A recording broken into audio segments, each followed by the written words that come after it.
ایک خوشحال گاؤں میں دو جڑواں بہنیں رہتی تھیں، عائشہ اور فاطمہ۔ دونوں شکل میں ایک جیسی مگر فطرت میں کچھ مختلف تھیں۔ عائشہ سلجھی ہوئی، صابر اور خیال رکھنے والی تھی، جبکہ فاطمہ نٹکھٹ، چنچل اور جلدی غصہ کرنے والی لڑکی تھی۔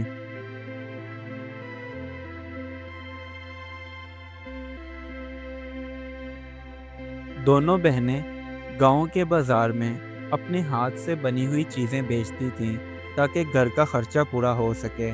فاطمہ اور عائشہ کے والدین ان کے بچپن میں ہی وفات پا چکے تھے اور اب وہ ایک دوسرے کا سہارا تھیں۔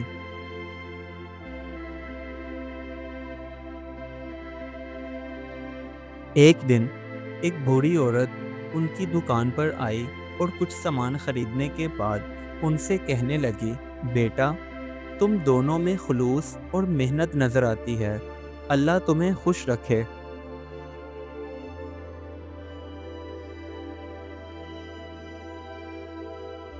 گاؤں کے لوگ جب بھی اکٹھے ہوتے تو ان دونوں بہنوں کی بہت ہی تعریف کرتے، کہتے فاطمہ اور عائشہ بہت زیادہ محنتی لڑکیاں ہیں اور خود ہی اپنے گھر کا سارا نظام چلاتی ہیں۔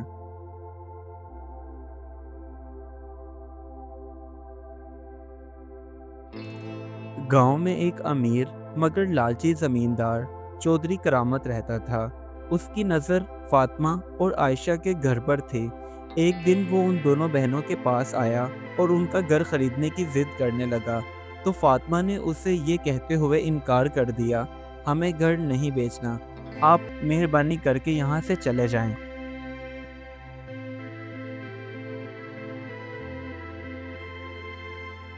چودھری کرامت غصے کی حالت میں وہاں سے واپس آیا اور کرائے کے گنڈے لے کر ان سے کہنے لگا، تم ان دونوں بہنوں کے گھر جاؤ اور جتنا بھی قیمتی سامان ہے وہ چوری کر کے لے آؤ۔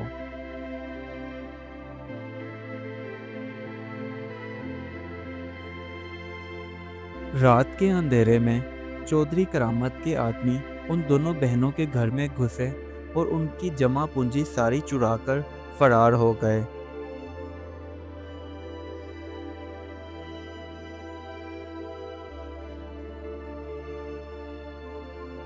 صبح کے وقت عائشہ اور فاطمہ جاگی تو صندوق خالی پایا جس میں انہوں نے اپنی ساری جمع پونجی رکھی تھی۔ یہ دیکھ کر فاطمہ رونے لگی، مگر عائشہ نے اسے تسلی دیتے ہوئے کہا، تم پریشان مت ہو میری بہن، ہم دوبارہ سے محنت کریں گے اور سب حاصل کر لیں گے۔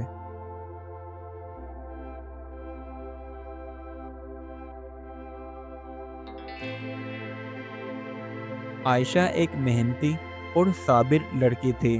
اس نے ایک نیا آئیڈیا نکالا، تندور لگا کر نان بیچنے کا۔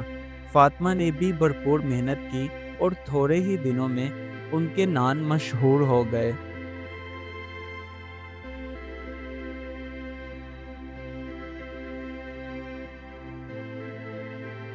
پورے گاؤں کے لوگوں کو ان کے نان بہت اچھے لگنے لگے، جس کی وجہ سے عائشہ اور فاطمہ کی آمدنی پہلے سے بھی زیادہ بڑھ گئی تھی اور عزت بھی۔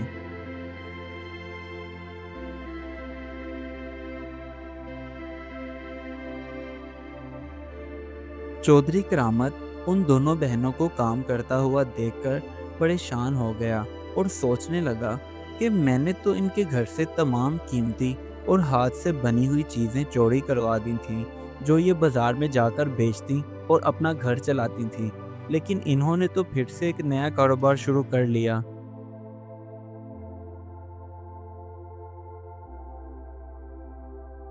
اب ان دونوں بہنوں کا تندور والا کاروبار اچھے سے چل رہا تھا، تو گاؤں کی عورتیں تحائف لے کر ان کے پاس آئیں اور کہنے لگیں، تم نے ہمیں دکھایا ہے کہ اگر دل میں حوصلہ ہو تو کوئی بھی چیز ناممکن نہیں ہوتی۔